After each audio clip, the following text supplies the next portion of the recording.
Good afternoon, everybody. Welcome to Interviewing Wednesdays. I'm very glad you're with us today.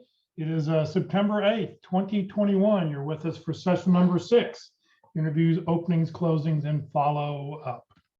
For those people on Zoom, if you have any questions throughout the presentation, please just put your questions into the Zoom chat window.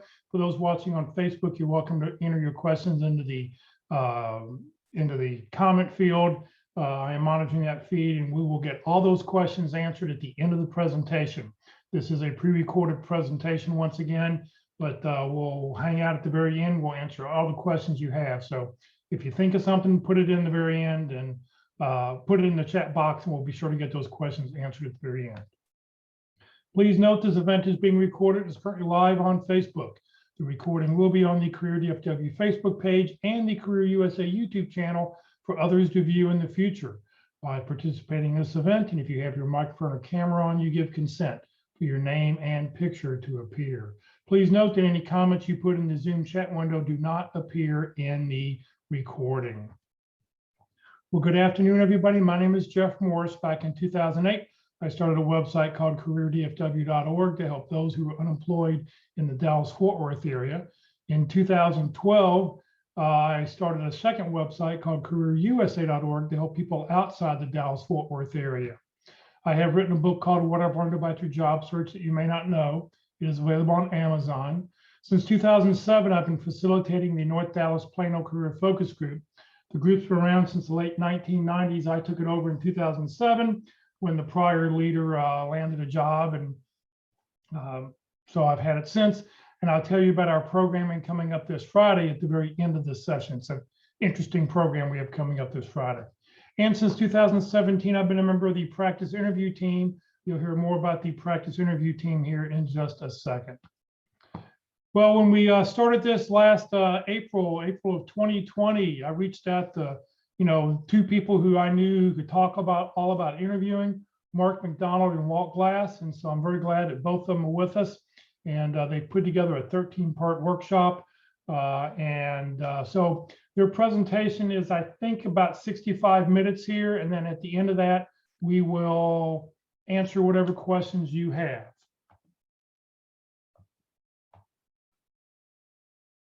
My name is Mark McDonald. I've been leading the pit crew since 2014. And about a year before that, I got laid off for the third time from my career, which was telecommunications equipment. So I worked for several companies who made the specialized electronics that phone companies would use to provide service. And it started going downhill in 2002. And 10 years later, I'd been laid off 3 times. But that was the opportunity to get involved in the pit crew. And then I started leading it shortly thereafter. The pit crew does just what it says. We give people an opportunity to practice their interviewing skills. We used to do that face-to-face. I encourage you to come and practice. If there's time, I'll talk a little bit more about the pit crew and how to get involved when you're ready to practice. But let me just say that you should practice early and practice often. Every time you practice, you're going to get better. And we want to try to get you to the point in the pit crew where you can focus on other things besides how you're going to answer the questions. You can focus on building rapport. You can focus on asking the questions that you'd like to hear answered. So there's a whole process involved in how an interview works. Today, we're going to talk about openings and closings and follow-up. But there's other pieces and parts that we'll be covering in the rest of the session. You get a chance to practice all those and develop all those by practicing with the pit crew. And one more thing, there's no charge for this. It's all volunteers. And the hiring managers, the people who interview have all been hiring managers. So we consider ourselves professionals at selecting people. And so we want to share that expertise with you. So if you would, though, please link in with me. And all you have to do is send me a note and said, here's where we met. We met on Interview Wednesdays. I just like to know that, you and I have actually interacted, even though we may not have talked. We also now offer one-way video interviews. And if you want to do that, just send your information or send your request to dallaspitcrew@gmail.com. This gives you a chance to practice talking to an interview robot. And it's different. It's just completely different than a two-way video interview or a two-way panel interview. It's something you ought to practice if you expect that you're going to have to interact And the way these tools work, and we're using a tool from Easy Hire that's been donated to Jeff, and he's made it available to the pit crew. So it's a professional level tool that companies buy to do these one-way interviews. And so I can give you a chance to interact with that tool and see what it's like. I give you the questions in advance. Not all interviews are done that way, but in the pit crew case, you get the questions in advance, and then you get a chance to answer those questions in video. You will be the only one who sees that video. Once we get the process started, it just goes automatically. And so I don't see it, and you can save it, but you're the only one who'll ever see it if that's the one you choose. So take advantage of that. And then for Wednesday afternoon, I like to talk about one other thing that I do to help job seekers, and I help people answer the question, why did you leave your last position? So it may not be the most recent position, because a lot of people, it was COVID, that pretty much explains it. But if there's previous positions where you may have some difficulty answering that question, it may be a series of short-term engagements. It may be a period of time when you were providing care to an elderly parent or to a child. You have a blank spot in your experience. So I cover all of those situations, and it depends on your situation. So we have a one-on-one conversation, and we work out exactly how you're going to address the questions that are asked about those events in your past. So reach out to me. Again, everything flows through dallaspitcrew@gmail.com to request an interview, to request a one-way interview, or to request coaching on why did you leave your last job. dallaspitcrew@gmail.com. Well, good afternoon, everyone, and welcome to this afternoon session. But I like to help people learn how to differentiate themselves from other candidates and how to sell themselves, which is when we're selling ourselves, we're selling who we are, what we do, and how we can help.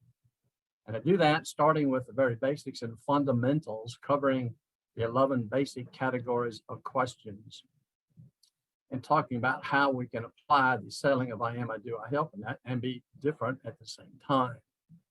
So it's a very informal workshop. I do it on Zoom from 10 to 12 on Tuesdays. You have to be registered to attend because it's only a small group. All I really need is a job description, but I like to go ahead and add your resume because it helps me understand what your job description is, and I can look at your responses and say, how relevant are they to the job description? You don't need any additional preparation. Come as you are.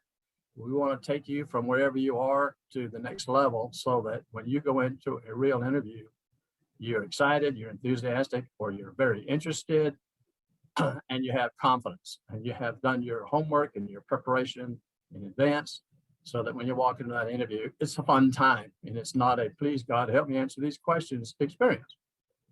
So just send me that email, let me know. I'll be glad to sign you up. I call it learning without squirming. Great, thank you very, very much. And there's Walt's LinkedIn profile. He also would like you to send a personal note if you want to connect with him. All right, well, today is session number 6, interview openings and closings and interview follow-up. So gentlemen, take it away. So here's the day's topic. It's topic number 6, interview openings and closings and interview follow-up. And here is there we go, it's working. Here is the whole list of all 13 sessions. And Walt and I put a lot of thought into what was going to be in each session and what order the sessions came in. But nowadays, since we've done it 4 times, there's recordings of all of these sessions available on the Career USA YouTube channel. So you can look at them at any order you want. And if there's a particular thing you want to focus on, just go right to that session. The most recent, we completed the most recent series at the end of March. So January, February, March, we went through all 13 of these sessions. Today, we are on session number 6. And if you look at the structure of these, if you want to find a particular topic and you don't know where to look, the first 5 are all about preparing for the interview, okay? And interviewing in general and a specific interview. And so most people, when they're new to the job search, they just don't realize how much preparation is necessary to do well. And so we spent 5 sessions going over the various aspects of getting prepared to interview. And today, starts the second group of 5, which is all about interviewing. And so we start with openings and closings. We start at the beginning and the end and follow up. And then we'll be talking about discussing compensation and why did you leave your last job, the thing that I coach on, and asking questions and building rapport. So there's a lot of good sessions coming up. But if you want to focus in on one, you can go to the Career USA YouTube channel and you can find those sessions and take a look at them in advance.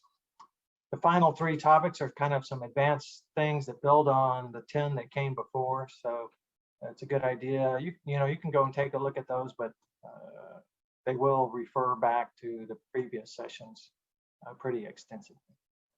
So there you go. That's the 13 topics, about 20 hours worth of material, all about interviewing. But this is from my experience with the pit crew, the feedback that we give, okay? And it kind of comes in kind of basically 4 categories. We give a lot of feedback on how to prepare better or how to be better prepared. And as I just talked about, there's 5 sessions in this series just about preparation. But people come to the interview, like I said, when they're new, they don't really understand or realize how much preparation is necessary. So we end up giving feedback on that. We give feedback on getting a good start, and that's what we're going to talk about today. That's an opening, is getting a good start to your interview, and that'll set the stage for what comes to follow. Finishing strong is what we call it in the pit crew, and so that's closings we're going to talk about today, finishing strong. And then the 4th thing is a big group of things we talk about: taking the lead and avoiding a crash. So this is differentiating yourself from other candidates and avoiding a mistake. And so the next 4 sessions will cover these. For instance, how to build rapport and asking questions is a very good way to differentiate yourself from other candidates and take the lead. So in the pit crew, this is the kind of feedback you'll get. And avoiding a crash, is avoiding topics or phrases or ways of saying things that are going to do more harm than good. Now, also today, which usually we don't give feedback in the pit crew, but it's a topic for today because it's related to finishing strong, is your interview follow-up. Okay, so getting a good start and finishing strong. This is a quick review, and then I'm going to do a deeper dive into these topics. So here we go. I break down getting a good start into 3 parts. The greeting, and in my recommendation, the greeting should be a statement of enthusiasm, and I'll break that down in a little bit more. You will often get, about 2/3 of the time, you'll often get an invitation to make an opening statement. So the interviewer may say something: tell me about yourself, tell me about your background that's relevant to this position. Let's review your resume, or what brings us together today. Almost anything they say, you're going to answer with your opening statement, which is not very long. It's only a couple of minutes long. So even if they say, let's review your resume, you want to answer with your opening statement, and then you can say, well, where would you like to start on my resume? And then your first question. So there's 3 parts to getting a good start. The rule of 3, the statement of enthusiasm, which is part of your greeting, your opening statement, the answer to the question, tell me about yourself, what brings us together today, and then the first question you ask. And the last one's probably the most important, is to start asking questions early in the process. And I'm suggesting it's just part of the first 3 or 4 minutes.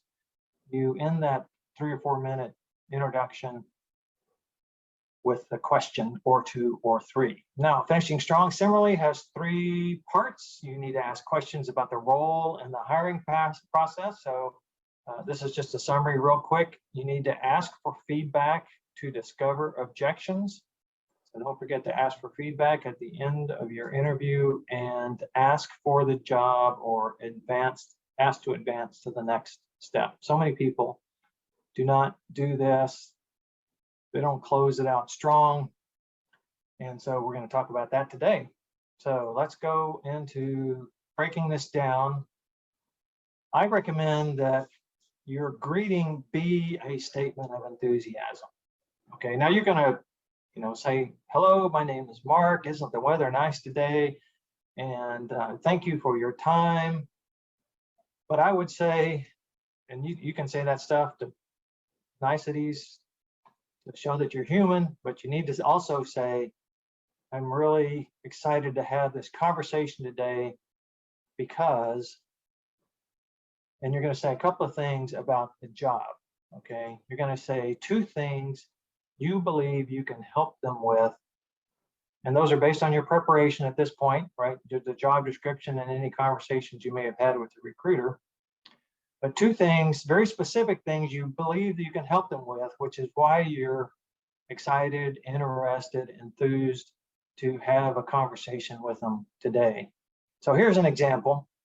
I really enjoy helping companies recover cash using inventory control and flexible logistics. Okay, so that's a couple of specific things, inventory control and flexible logistics, that you are good at, you enjoy doing, and it's why you're interested in this job. Now, there's 3 parts to the motivation, and I'm going to talk about this a little more in the tell me about yourself, but you want to make sure in this introduction, this first few minutes of the conversation, that you address why you're motivated, and it's motivated for this job, this company, and at this time. So let's keep going. And so include in your greeting, and your greeting could be as short as, I'm happy to have this conversation because, and then mention 2 ways you can help them out. Now, I have a little formula here for tell me about yourself, and Walt's got his version as well. There's quite a few things you could put in here, and Walt will talk about the options. I've kind of over the years come up with the thing that I want people to focus on, and here's the way I suggest you do it. Okay, you start with your professional training. Okay, so you don't, unless you know that you went to the same college, for instance, or you went to, you have you may have lived in the same town, there's no need to start any sooner than your professional training. So that might be college, that might be military service, it might be, on-the-job training. I started my first job, right out of high school as a bookkeeper, and advanced to accounting. So just talk about the beginning, how you got started in your career and your professional training associated with that. And then you might include one personal tidbit. The personal tidbit might be, I've lived in Dallas for 30 years, or I just moved to Dallas a month ago or a year ago, or I'd like to play tennis. Just a little personal tidbit, something that might be interesting about you or puts your job search in context. If you've lived in Dallas area for all of your professional life, then this is probably likely where you're going to stay. You might not be that open to relocation, but include something, a little personal tidbit about you in the first few seconds. Okay, so you're setting up a story. I have this training, I have these achievements, and I'm interested in coming to work for you because. Okay, so the second part is you're going to mention 3 achievements related to this position. And this is not what you did, it's just what you achieved. It's the result of your star story or the result of a challenge that you may have faced. So 3 achievements related to the position. You can also include an area of expertise. If you claim some expertise, if you've done something for 10,000 hours, I think is the definition of an expert, then, or one definition of an expert, then you can throw that in if it's clearly something they're going to be interested in. But you also want to say, I have this expertise and I've helped companies, do X, Y, and Z with this expertise. Okay. Now, these also need to be not generic. I mean, you're going to say, I have expertise or I achieved this, that, or the other thing, but that's a specific instance. Okay. So it's not a general thing. So when they say, you said you had this expertise in X, Y, Z, tell me more about that. You're going to have a story to tell, a very specific achievement story. Okay, so one of the mistakes that people make is they become very professorial, bookish. They say, they talk like, they read it out of a book and it's not personalized to them. It's not specific to something that they've actually done. And that's very hard to remember and not very impressive. Anybody can read a book. So you want to tell a specific instance so it's much more believable. And then the third part, okay, so that's a minute for your professional training and 3 achievements or areas of expertise where you can be of help. The last minute of the 2 minutes you have for this introductory statement is your motivation. So you want to finish up the motivation by talking about how this position fits into your career arc and why you were interested in this company and why now. Okay, and the why now needs to be more than, I'm out of work, so I need a job. The why now is, I was trained, I've had these roles and I've achieved these things that helped my company. And now I'm ready to move on to the next step in my career. And that's why I'm interested in this company and this job at this time. It's time in the arc of my career to be taking this next step. So it could be a increase in responsibility. It could be some breadth. It could be moving on to another industry. But talk about your motivation right up front. So that answers that question for the interviewer before they even have to ask. Now, you've taken maybe 3 minutes, depending on how much the interviewer interacts with you, 3 or 4 minutes, and you've introduced yourself, you've talked about why you're motivated, you've talked about some of the achievements that you have very briefly, and then you want to start asking questions now. And last week we talked about analyzing the job description, and if you were there, or if you've seen the presentation before, there's a lot of reasons to doubt that a job description is completely accurate. And includes everything that's important to the current hiring manager at the current time. So oftentimes they're old, oftentimes they've just been built over the years, more and more stuff has been added to them, so there may be some obsolete things on there. So you really need to take the advantage early in the process, and as part of getting a good start asking questions to clarify that the job description is a good reference, and if it's not,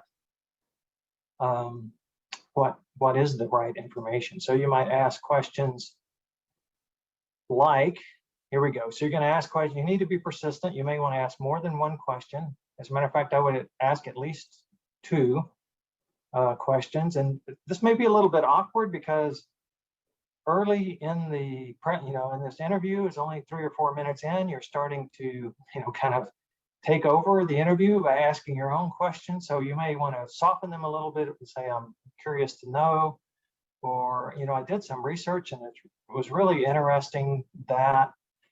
So kind of bring that up in a more formal and softer way. But you definitely want to get these questions asked and answered. What are the characteristics of top performers in this role? It's a good one to ask. From your perspective, what are the most important objectives or requirements for this position?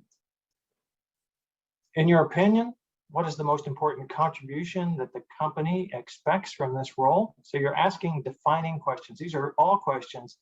How will I be able to help you? How will I be able to help you? This is what you want to know. And you may find out that the things that are on the job description are fairly accurate, and you may find out that there's additional things that the hiring manager is interested in. And you don't just have to ask these questions of the hiring manager. You can ask any interviewer, and you can personalize it. From your perspective, I know you're not going to make the final decision, right? I know you're not going to make the final decision, but from your perspective, what is the most important contribution that the company expects from this role? So it doesn't have to be the hiring manager who asks these questions. As a matter of fact, you should try to get the perspective from everyone you interview with about what they think are the most important characteristics of top performers in this role and what they hope to achieve with this role, what specific skills that you could bring to the table that would make their life easier. what in your background would be most impactful. So you're not going to ask all of these questions, but you want to pick a couple that are suitable to you, that you think, fit with your personality, and get them to talk about what they need. Now, here's one I think is a little dicey, and it's just a matter of phrasing. You can say, what are your most important objectives? Or you could say, what kind of problems do you have? Well, or what kind of obstacles are you facing? I would just avoid in any way, shape, or form asking a negatively oriented question. If somebody asked me that question, I'd say, well, I don't have any major problems. Why would I admit that? Okay. So just don't put them in that awkward situation to talk about negative things. Give them a chance to talk about their opportunities and how you can help. Okay, let's move on to finishing strong, because what comes at the end of the interview is a reflection of how you started the interview, and especially those questions you asked. Okay, so if you ask what are the most important characteristics of top performers in this role, and they tell you, then when you finish, you're going to remind them that you have those positive attributes they're looking for. And probably during the process, you've had a chance to tell a story or two about those. And so how you start is connected to how you finish. So, but you want to make sure that you get in the questions. Now, these are prioritized questions. You need to make a list of questions before the interview. You're going to prioritize those. In a later session, we talk about asking questions, and some of those questions you're going to get to ask during the interview. The middle part of the interview, between the opening and the closing, is a big chunk of time where they ask questions and you provide answers, but you also want to ask your own questions. But there's some specific ones at the end that you want to have about the process, and some kind of forward-thinking questions like this one. If I were a spectacular success in this role after 6 months, what would I have accomplished? Okay, that's a good question to ask at the end. At the beginning, you've asked what are the most important priorities. Now you're asking what specifically would I have accomplished, and ask about the hiring process, the next steps, who to contact, things like that. So sometimes you don't have a lot of control over this part of the interview because it may be a 45-minute interview or a 30-minute interview. And, the interviewer decides when they're going to kind of hand it over to you. Do you have any questions for me?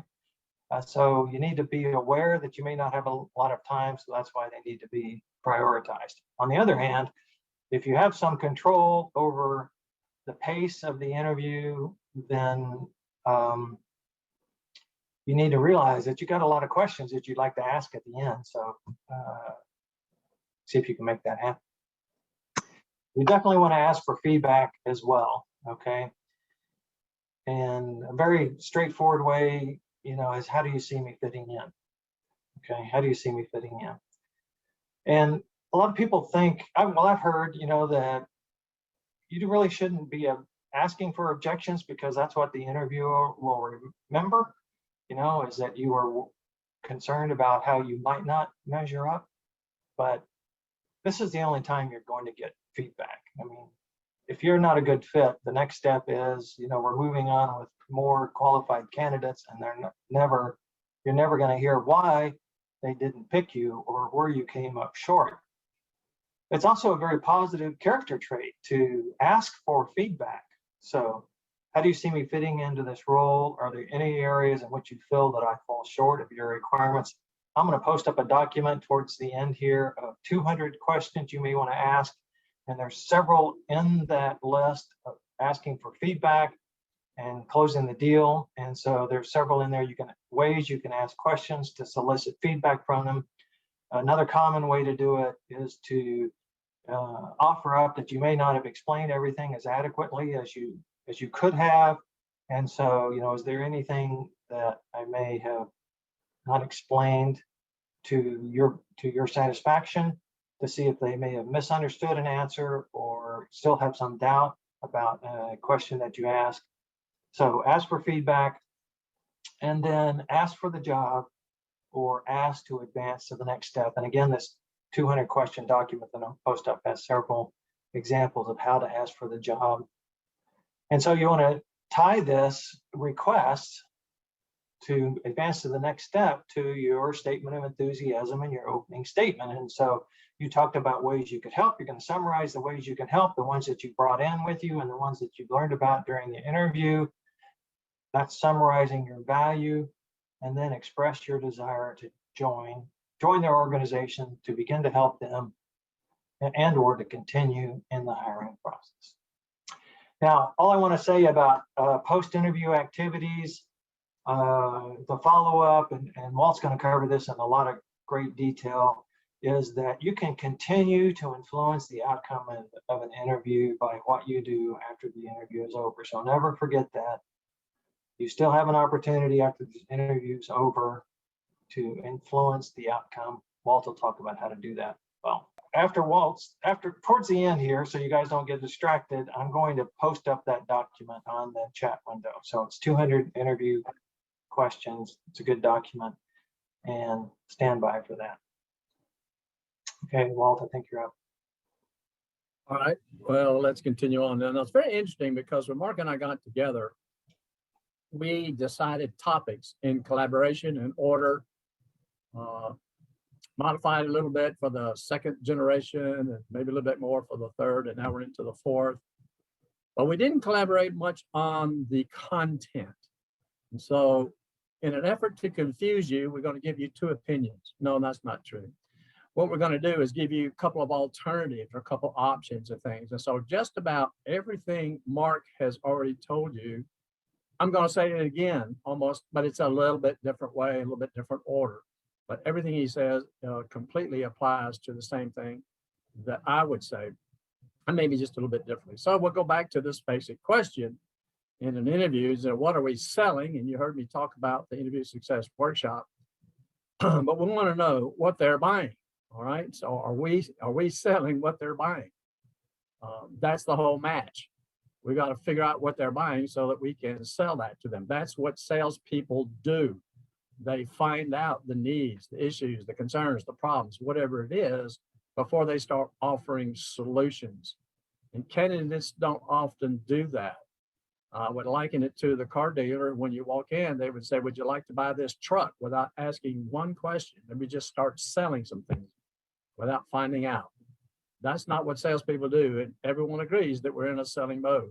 The interview is a selling situation. So what are they buying? And so, of course, my model is the I am, I do, I help. They buy who we are, our characteristics, soft skills, personality, culture fit, what we do, the kind of activities we do, the kind of hard skills that we have. And then the I help, because they don't hire us just to do things. They hire us to not only do them, but to have results that achieve the objectives of what they're trying to achieve. So with that in mind, everything that I'm suggesting is going to include some I am, I do, I help in it. The main thing that I see lacking in most candidates' interviews is the I help side. I get a lot of I do, I get some I am, and I get very little of I help, which is the main differentiator. So just including that. So let me ask you this: which is the most important? You can put it in your chat window and hit your, which one do you think is most important of the three?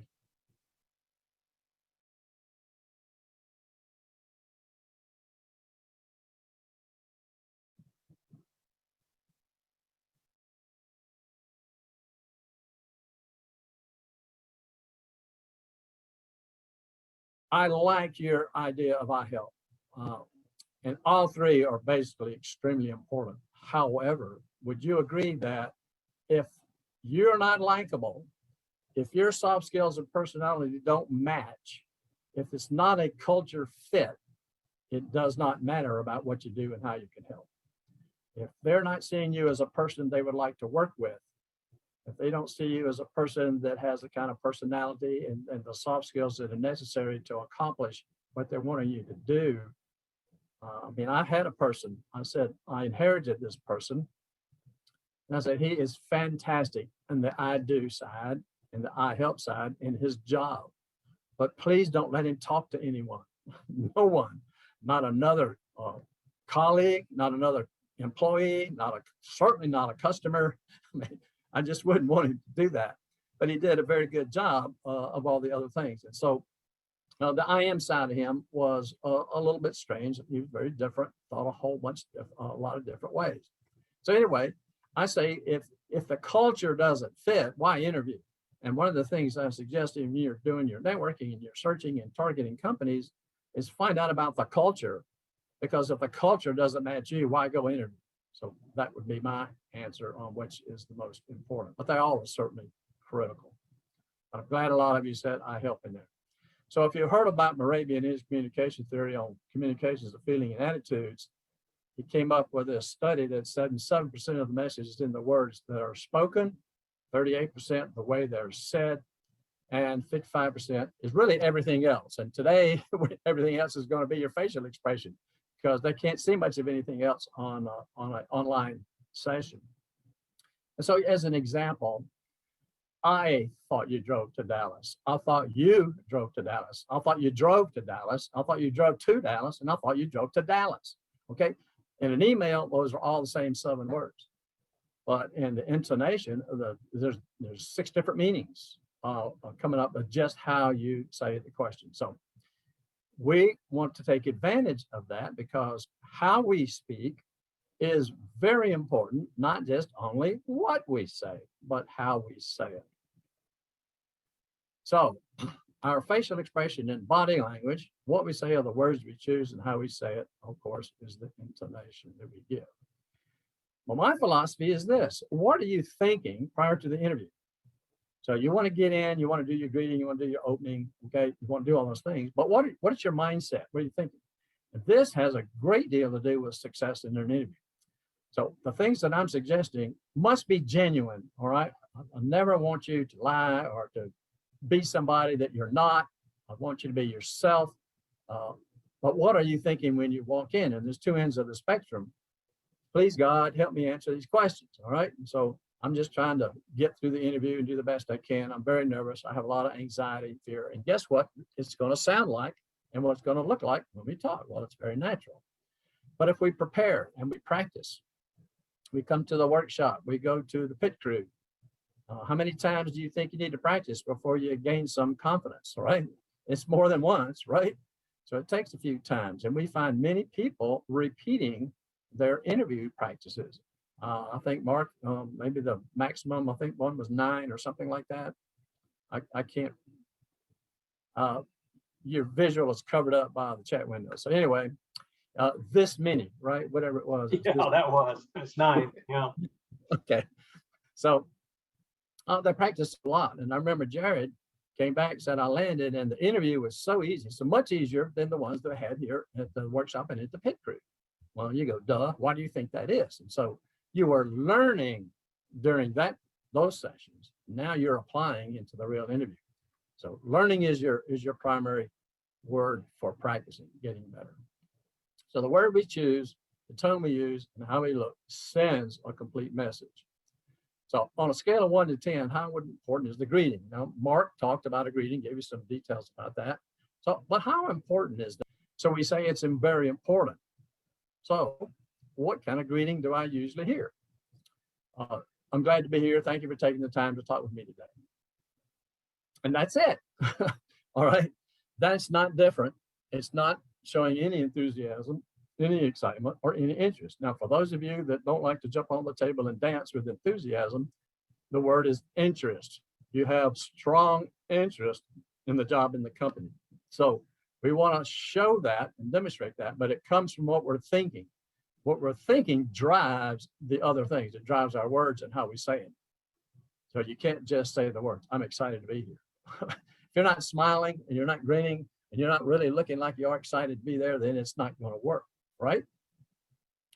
So how you look and act can matter as much as your ideas, and you don't get a second chance to make that first impression. The amazing thing is we are judging people, and we judge very quickly about a person.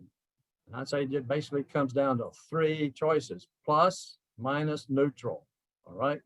But we will look at a person in our minds, and we're built as judging individuals. We're almost like the zeros and ones in a computer. On, off, yes, no. And we can do that very, very quickly. It's not really fair, but that's what really happens. So let me ask you this. I'd like you to put up a poll, if you would. How long does it take for us to determine trustworthiness? I'm just picking one thing, trustworthiness, upon meeting somebody for the first time. So you got your A, B, C, D, E choices. I'm seeing B, B, 1 to 5 seconds, 6 to 10. Well, thank you for those responses. So what did we find out? So Princeton University did a search about making decisions and judgments about trustworthiness, competence, likability within a fraction of a second after seeing someone's face. Trustworthiness was within a 1/10 of a second. So for those of you that answered less than a second for trustworthiness, you were the ones that agreed with the research from Princeton. Very, very fast. And so these are not cognitive processes. We just see them and make them. We don't stop and think about it. We don't look at a person and say, well, I don't think that person looks very trustworthy. We don't do that. It just bang, it's just there. So we missed about everything else for the following 3 seconds. So everybody who said everything's under 3 seconds would be right from the Princeton study. In about 3 seconds, we're going to make those decisions. I'm going to see you before I hear you. All right. The first thing I'm going to do is I'm going to see you smiling, but it comes from within. All right. Because if we're really genuinely excited to be here and we're interested in having a conversation and talking with this person, we will be smiling. All right. So a lot of people smile at the greeting, but in most of the candidates I see, turn it off after that. All right. Well, it's okay in the workshop because we're in the learning mode. I'm not expecting you to be well prepared. I'm not expecting you to be well versed, well practiced. I'm expecting you to say, I got to learn how to prepare. I got to learn fundamentals. And I can't learn fundamentals, I understand that, and smile at the same time. So I don't really expect all that. But when you get into the mock interviews, when you go to Mark McDonald's pit crew and start interviewing, now we should be smiling. We should be energetic, have some kind of interest. So the greeting. There's a few things I suggest about the greeting. Know your audience, dress appropriately. We talked about smiling, the eye contact. So eye contact today is looking into the camera. I still have to work after how long have we been doing this? Over a year now, right? Yeah. And I'm still having to remind myself to look in the camera and imagine that I'm talking to a person, not a machine. And it's not that easy to do. Even today, my eyes will want to wander and look at the person or something like that. Like getting used to that. So that definitely has to be practiced. And if we're in place, I don't know. I think bowing is going to be the universal greeting anymore because we're not going to touch anybody. We're not going to do elbows and we're not going to do handshakes or whatever. But anyway, if you're meeting, we want to have a medium firm handshake. And basically, the instant you shake hands with somebody, you have a split second to shake hands just like they do. So if there are those that are the gorilla grippers, where you have to grip hard to survive, we generally can feel those right up front. And I know some people, you just look at their personality and talk to them a little bit, and you can almost tell that they're grippers. They're going to be strong. So yeah, take your rings off, do all that kind of stuff for your shake hands with them because you'll have bruises on your fingers. Use genuine energy, enthusiasm, and interest. Energy and enthusiasm for the outgoing people. For those who can't show or don't show normally a lot of interest and excitement, that sort of, enthusiasm and excitement, then interest, because we all should be interested in the job in the company. And if you can exchange business cards, always get contacts information, then prepare and practice, right? So we want to get to this point, and our whole purpose for Mark and I is to have you feel comfortable and confident in an interview. That's why we exist. So the opening statement with genuine interest and or enthusiasm or interest. And so here's my idea about an opening statement. This is not the greeting now, this is the opening statement.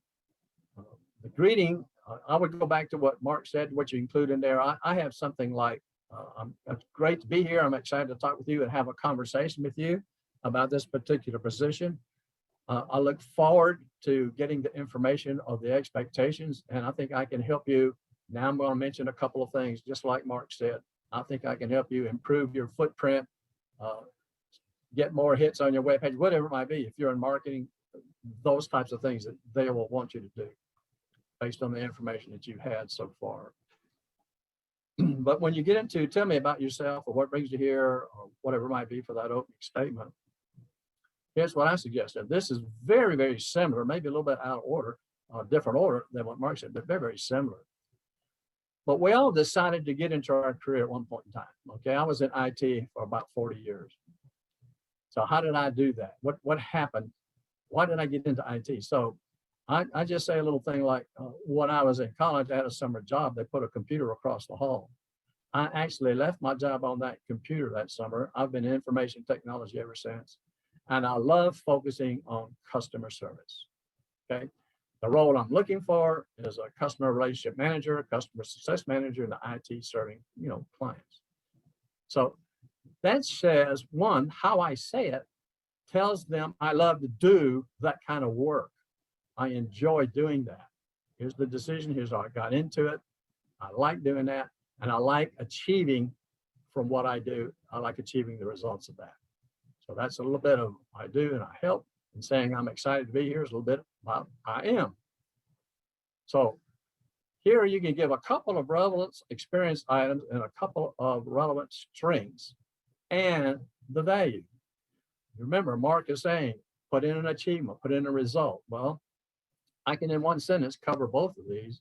Say with my experience in developing software, testing software, implementing software, and with my collaboration, my leadership, I'm gonna mention 2 or 3 of my soft skills, I can help you do what? I can help you achieve these things. For example, and then I give 1 or 2 specifics. Same thing really that Mark was saying. Why don't we go ahead and tell them why we left our last position?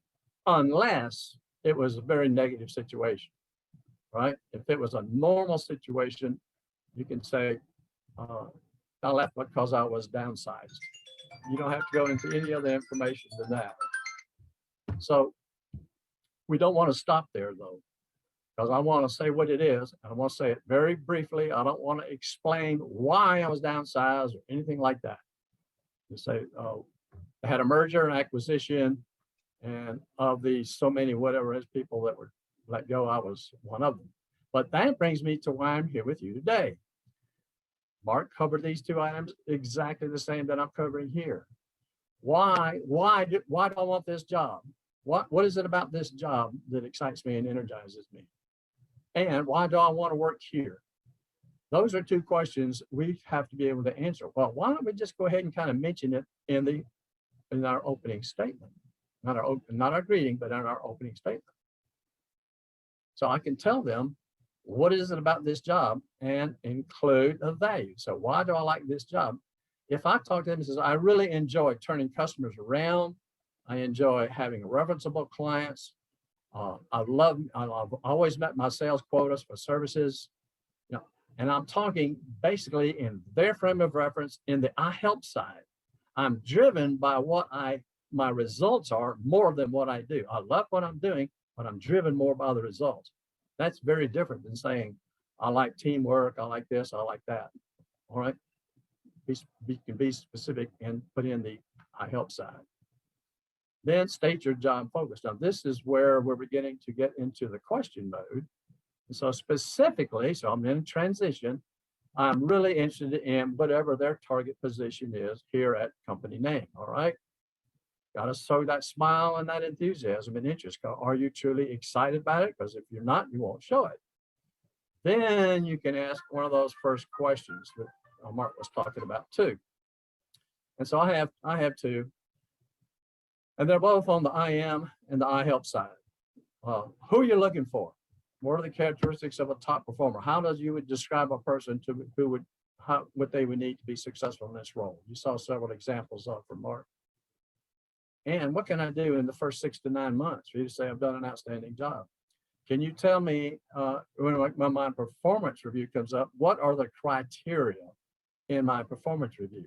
I mean, at one point in time, you might want to ask for a copy if they have a formal program and they have all the things in a document that says, here's how we're going to measure you, I might want to get a copy of that. I actually did that in the last interview I had. And I read all the stuff and I called up my interviewer and said, does anybody actually do all of that? and basically I got an answer that said, well, no, not quite. We prioritize, we do all this kind of stuff. Anyway, so when you got the 6 to 9 months, you're kind of looking for something a little bit long-term. We want to copy down on a piece of paper, make a list of their answers. What are they talking about in our characteristics? What are they talking about in this? So that we can now go back and say, well, which one of these would you like to talk about first? I can give an example perhaps of one. So would you like to hear about a time when now that we're into a conversation and we're into discussing the needs that they have. A follow-up question to 6 to 9 months and say, okay, which one of these of the things you told me are the most important? All right, that's just like asking the 30, 60, 90. What do I need to pay attention to first? So follow-on question. So you can go into and start talking about those things. But you always want to stay on their agenda. Now I want to get into closing. Probably the weakest part of candidate interviews that I see is just not closing at all, not closing the sale. It sounds like same thing as if the car salesman would say, well, it's been great talking to you. I've shown you a lot of different cars and automobiles, and I look forward to hearing from you soon, and walk away. Well, that's just how bad it is. Well, we do the same thing. Candidates do that all the time. They just fail to close. The most popular close is, thank you for taking the time to talk today. I look forward to hearing from you soon. That's my opinion of that close. Okay, that's about as bad as you could possibly get. Now, it's not really a bad thing to say, but we have to say more than that. Okay, now I don't want to do this. I look forward to hearing from you soon. I want to find out when to say. Some people say, how long do I need to wait before I contact them? Well, why don't we ask? We'll find out, and that's part of the close. So here's my outline for the close, and it's similar, very similar to what Mark said. But let's say, okay, it's been great talking with you today. I really am excited and interested in this job. Now, one person in a candidate interview said, this job and this company is the reason I don't need an alarm clock. All right. So he is stating in that sentence that he is energized by this. I mean, he doesn't have trouble getting up and going to work every day or starting work. A very, very strong statement. Now, we've talked today about you need a person who can help you. And then we're going to list some achievements and things that we've discussed. And we're going to summarize our value to the job and to the company. Let's refresh them. Let's get them in their minds the value that we bring. The value that we bring is going to really help the hiring decision, and it's going to affect our salary. Because they may look at us and say, have one job description, and we come in and we show them that we can do a lot more than that and add a lot more value to it, then we can negotiate a higher salary. They may go back and change the job description, etc. We really would like to do that trial close, and Mark covered that. Similar with me. Do you see me fitting in this role? Is a nice question. That's a good question to ask, like a panel interview. Sometimes we call it asking for the job, but we can't ask everybody for the job except for the person that makes the hiring decision. By the way, that might be in HR, not the hiring manager. So we want to find out really how we stand. You may have a concern about that, but if you ask the question in a negative sense, do you have any concerns? And that seems negative. Here's the risk. If they have any concerns, you're not going to get hired. So there's no risk in asking the question. There really isn't. They may not tell you, they may not give them to you, but it's not going to hurt. But you are sending the message with them. Is there anything that I haven't covered? Is there anything that we need to cover more that cause you for concern about this role? And perhaps get a chance to resolve that concern. Okay, and that's the purpose of that. And I like asking, he says, do you see me what as fitting as the top candidate? Right? Don't ask, how do I compare to other candidates? They will blow me off if I ask that question, because they haven't interviewed everybody. They got to get together and make decisions, and it doesn't tell you anything. you might be better than all the other candidates, but they still got 5 more to interview. And that doesn't tell you where you are in relationship to that position. So finding out that if they give you an answer doesn't guarantee you that you are going to get the job. But if you ask that and they say, oh yeah, I think it'd be great, and they see a real positive thing and they react that way, then you know they want you. If they take their eyes away from you, look down, break eye contact, there's a concern. There's something that they may not say, but you watch the body language and there's something.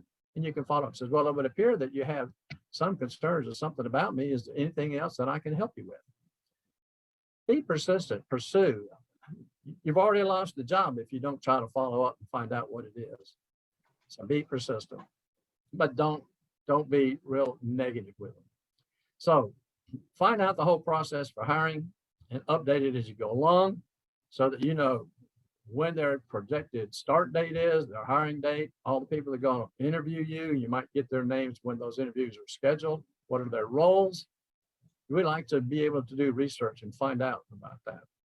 What are their timeframes? Who is the decision maker, etc. In other words, find out everything about getting on board. And there's no reason a company cannot describe that to you.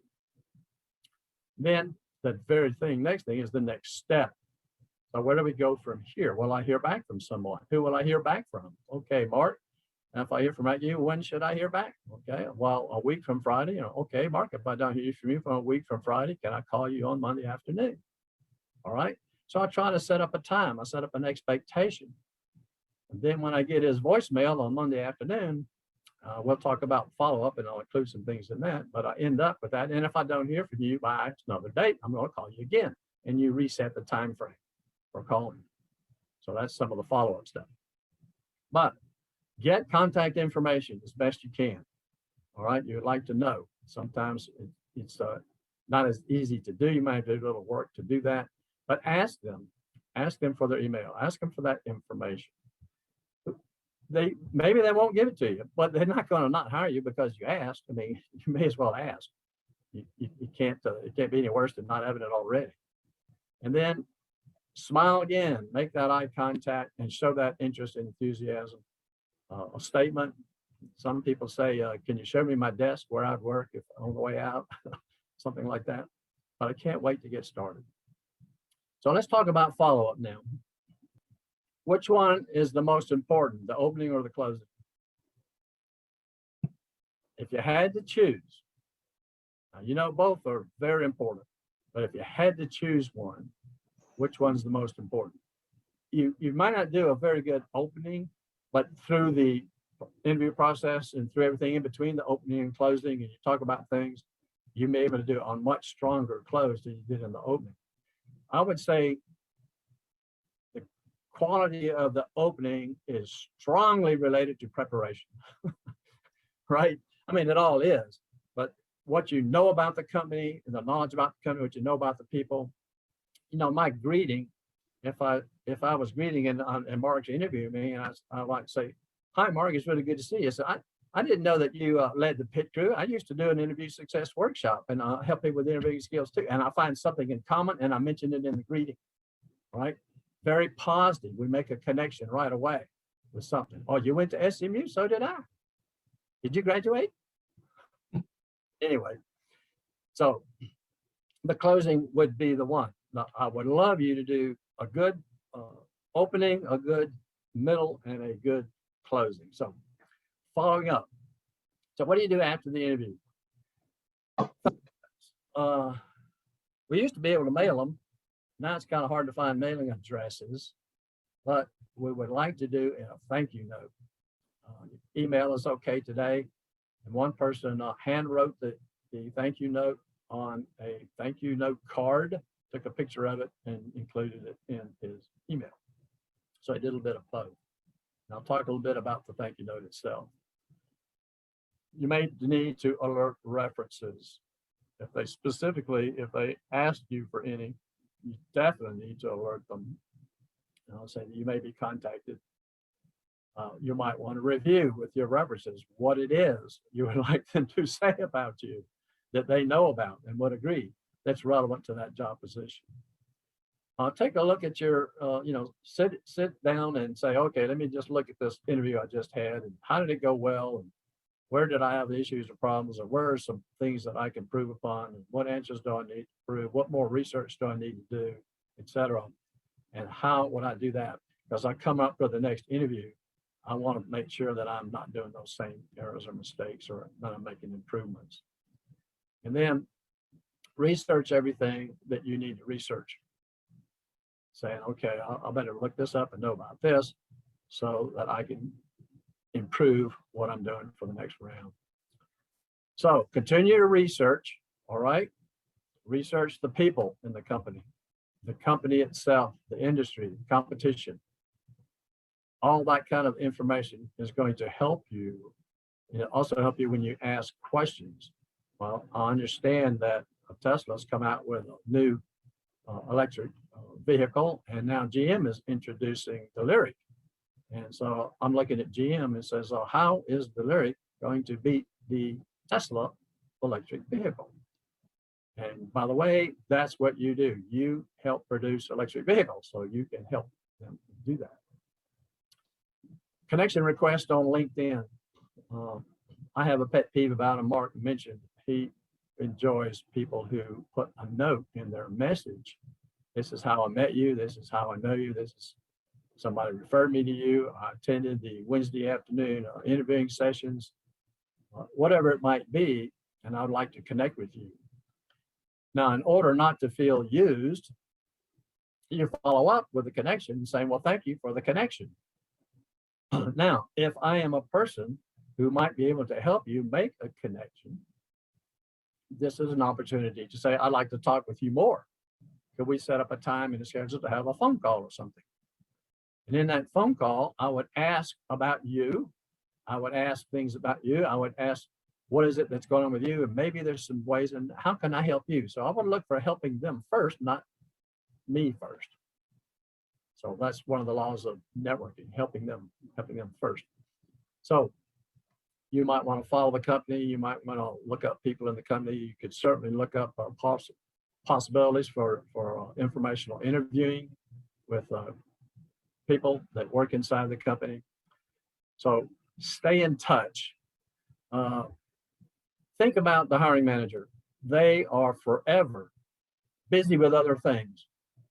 I contend that hiring is at the bottom of the to-do list. It's the bottom of the priorities. I'm really busy doing all these activities because I haven't hired you to do them for me. So, but that's kind of the way things are. And the hiring process seems to be very slow most of the time. Every now and then you hear a great story of where it went very, very quickly, but not usually. So stay in touch. Who do I call if I have additional questions as part of finding out in the interview what you might want to do? Who do I contact? Who would that person be? And you should always think of some questions and say, gee, I was talking with you, we had this and we discussed this. And so I like to ask, you ask a question. Maybe it's through email or call or whatever, however they choose to be connected or contacted. Anything that you might see that might be relevant to them, some industry news or something like that, you just might forward. So I thought you might be interested in the following article about this, okay? So I found an interesting article on critical race theory. And so I said, gee, this is a good article that really defines what it's all about. And I thought that was pretty good because I keep hearing those terms, but I don't fully understand what it was about. And I might have talked with somebody else, maybe they're interested. Now, that is not what I do on a job at all. We'll not get into the politics or those kinds of things, but it'd be something that would be beneficial to them. I might send some information to Mark, say, Mark, I saw these are the companies that are hiring today. Here's what the research has been, and he might want to know that kind of information, that kind of thing. Congratulate them on recent accomplishments, thanking them for their replies. We don't thank people sufficiently in my book. I spend a lot of time. This person said, here's 6 companies I'm looking at. I went through LinkedIn, found first, second connections, wrote up a table, put all the information down about when they connected with me, what I knew about them. Had they taken the workshop before? all that, put it in a table, I sent it to them, and I got an email back said, thanks. And that was the last thing I ever heard. I didn't hear if they contacted anybody. I didn't hear any results. I didn't hear anything about it. And it kind of makes me not want to help so hard the next time, right? Because I feel like, you're just trying to focus on your path, your stuff, and you really don't care about, have interest in letting me know what happened. So that's not the kind of message we want to send. So good, thank you. And continue networking, of course. Your follow-up communication. Here is what do you put in a thank you note, and what do you say when you do connect with them? We want to reinforce our enthusiasm or interest in the position and the company. I always suggest we not only say we're really excited about this position, but we're also excited about the company. And in that opening statement, here's why. Here's what it is about the company. I ask people in the workshop, say, what do you know about our company? And I generally get some things that are on the first page of their website. And that's about it. So, okay, well, we know we need to go research the company and find out more things. Include at least one way you can help. So we had talked about this in the interview, and so I look forward, I have some ideas where I think I can help us, whatever it is that you can help do. And then what's the next action step and date? All right, you're doing a follow-up, sending a thank yous. And as we agreed, if I don't hear from you by this date, I'll call you this date. That might be the one that you say. And I would hope that that's what you say, that you've covered that in the interview close. And then make it easy, provide your contact information. So if you don't have a signature line on your email that gives your name, your phone number, your email address, and your LinkedIn URL, I think you're missing out. If I wanted somebody to contact me, I have that information right there. If they send me, if I send them an email, they have the information to find me. And if I don't have that, and I'm going to make them work to contact me, there's a good chance they won't do that. So here's an example of a thank you note. I don't know if you can read that. I don't know if I can make it bigger or move it. Not really. But take a second and kind of read that.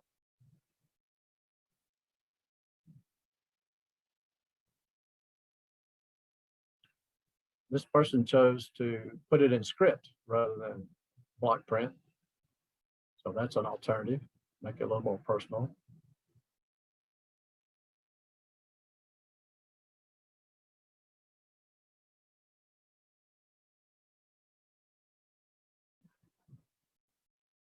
All right, so there's an example. And here's what the essence of the elements in the thank you note. A handwritten one is better than typewritten, unless your handwriting is terrible.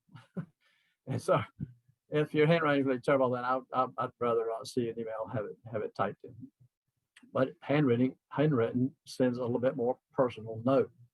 It contains a compliment. What interviewers get a compliment? Very, very few. So it's something that you liked about what they said that interested you, a compliment. It's sent very rapidly. My general rule is within 24 hours, all right? Quickly. And send it to everybody to whom you talked. There was one person that was waiting on an interview, and a security guard came over several times because the interview was delayed and asked if he could help or if they wanted anything and do anything.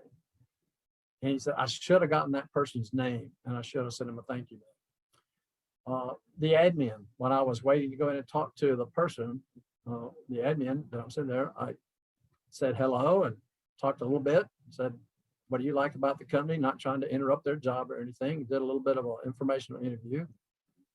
And then I sent a thank you note to the admin. I mean, what admins get thank you notes? But how many admins get to vote on whether to hire you or not? They are a critical part of the hiring process. So here's your decision tree on practicing. Be glad to have you sign up for the interview success workshop. Send a note to the pit crew, to the pit, DallasPitCrew@gmail.com to Mark with your resume and job description attached, and he will get you scheduled. But we will be glad to help you.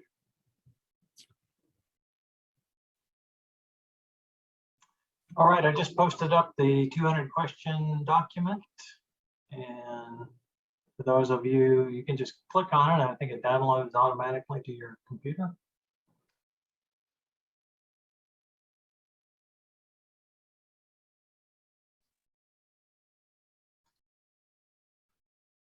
All right, well, that was recorded from when we did this a few months ago. I see we do have a few questions that were in the chat window. Let me get back up here. First question that I think I saw was, what's an example of a personal tidbit? So this is in your opening statement. If, quite frankly, I'm not into giving personal tidbits about me during that opening. I want to keep it specific to the job interview. But I think one of the things that you could say, you could do something like,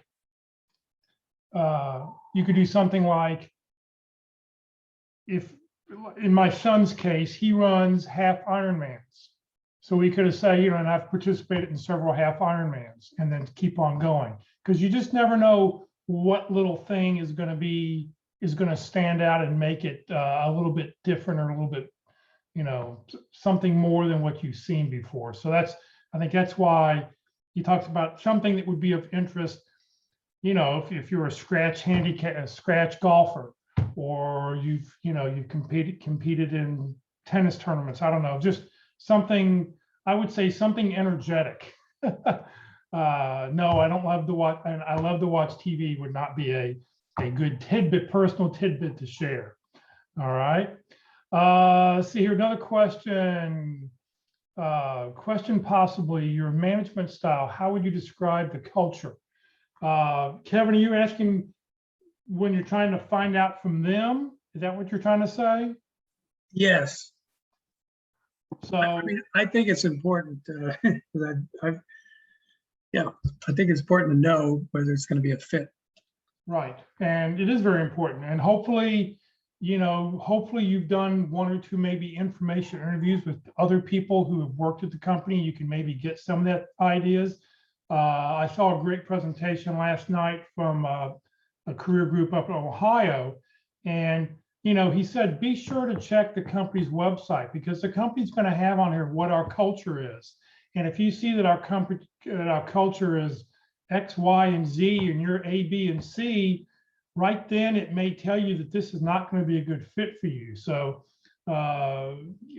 yes, you'd want to ask that. I wouldn't ask the culture question right up front, though. I would maybe leave that for a little bit later on when, do you have any questions? Because quite frankly, I think everybody who tells you that answer, the answer is going to be a little different from everybody you hear from. So, if you interview with 3 different people, you're going to get 3 different culture answers. And, if they're all sort of aligned, that's a good thing. If they're not aligned, that is not a good thing. Let's see here. I'm going down the question list here. David says, how do you find out about the culture of a company? So we sort of already talked about that. Information interviewing to me is the best way before you get that interview, where you're reaching out to a company to ask. You're checking somebody's, you're checking the company's website. Even, reviews on the company. I mean, for the most part, people who post reviews tend to post negative reviews. People rarely go and say, oh, this was really a great company. You have to be very careful about that.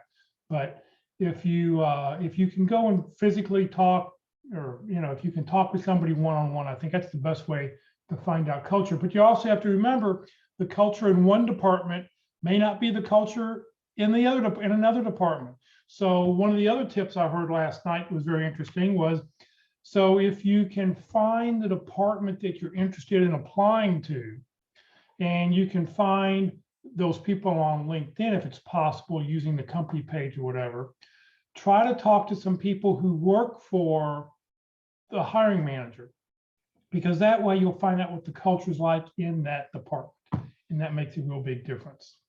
Jeff, I think I can answer my own question with this remark. I checked with Glassdoor for comments they had about the company, and they were really negative about this company. But I ignored all that information, took the job, and they were right.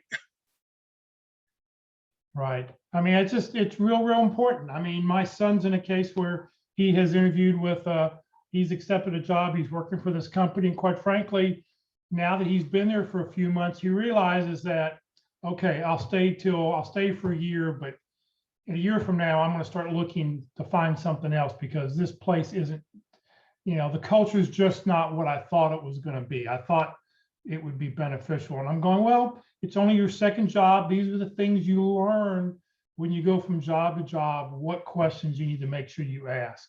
Make a list, write them down, and then don't, be sure to go back and ask them as something pops up. Let's see here. Let's see, Tony says if it's an HR screening interview and you know upfront it will only be 15 to 20 minutes, does it change your approach? Well, so to me, if it's an HR screening thing, they have 6 questions, 10 questions. They're going to ask every candidate that they've got to get covered. If you have an opportunity to ask a question, the one question I would ask them was, what was it about my resume that made you call me? Because now you know what stood out on your resume, and that would be really, that would be it. Otherwise, you're just, I'm sure they're going to ask you the salary question, how much did you make your last job, or, they're going to ask you a few basic questions. So the whole key to the whole answering thing is, and I think with COVID and with more Zoom interviews and stuff, you've got to keep your answers short. I would say that now that we used to say, 90 seconds max. Now I'm almost saying you've got to keep your answers under 60 seconds, 30 to 60 seconds, answer the question. And you can always say, would you like to know more? Mhm. But if it's that screening interview, they're probably going to want to get through a certain set of interview questions they've got to ask everybody. Thanks, Jeff. Does that answer your question, Tony? It sure did. Thanks again. All right. Anybody else have any questions? Yeah, Jeff, Walt mentioned about what you bring to the party, to the interview at that point in time, what your mood is and all that. And I think that's really important. And can someone give Jeff or Walt these pre-interview, getting yourself psyched, what kind of speakers should you listen to or materials you read or recommend or videos to get yourself really psyched about you are the person for this job? That would be a good list to have. I don't know if anybody out there has any suggestions, but what motivates you? I mean, what have you heard? I mean, quite frankly, I guess I would just go on Spotify or go on Google and type in motivational speakers and see what pops up. I'm sure you go to TED Talks, and I'm sure all those TED Talks are only 15 minutes usually, and read through some of the titles and see what pops up. You listen to the first 5 or 10 minutes. If it doesn't mean anything to you, off you go to the next one. I know there's certain music that I like to listen to that sort of everybody here, I think, likes the music they have here at the beginning of the session, because I love the piano boogie woogie music, and that's why I play that at the beginning of this. And it's sort of upbeat and sort of puts you in a good mood. So what's going to put you in a good mood, whether it be music or a good source? If anybody has any suggestions, please let us know. Please share. Well, from an audio perspective, I like Chariots of Fire. Yeah, it's a good song. Anybody else? Ziegler's a very famous motivational speaker. I haven't listened to him in a long time. Who your name? Zig Ziglar. Oh, Zig Ziglar. In fact, I was just looking over here on my shelf over here. I've got Zig Ziglar back 8 audio cassettes of Zig Ziglar. I think they're audio cassettes. I haven't opened it up in a while. Of Zig Ziglar's, like, I don't know how to even play them anymore, but top performers and stuff. But yeah, I remember seeing Zig Ziglar in person. But yeah, if you could hear any of his stuff, that would be really, really great. All right. Well, thanks everybody for being with us today. Let me share just a couple more things. Career DFW and Career USA, we're putting on training 4 days a week. Hopefully you'll join us later in the week. We've got other sessions coming up here. Tomorrow, Thursday, a very interesting presentation on networking. Michael Goldberg, he'll be our 22nd different speaker to talk about networking.